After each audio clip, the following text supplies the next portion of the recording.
Tienda de música. Una tienda de música tiene 250 discos que están divididos equitativamente en rock, pop, reggae, ska, clásica, metal, banda, norteña, rap, romántica, metálica y grupera.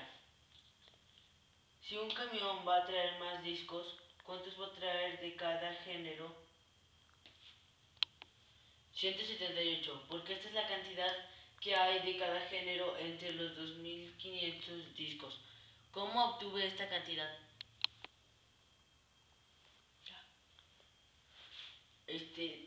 Dividí 2500 entre 3 y el resultado fue 178. Esa es la cantidad que va a traer el camión que suelta la música. ¿Se fue el video? Ahora ya, vamos. Gracias por su atención.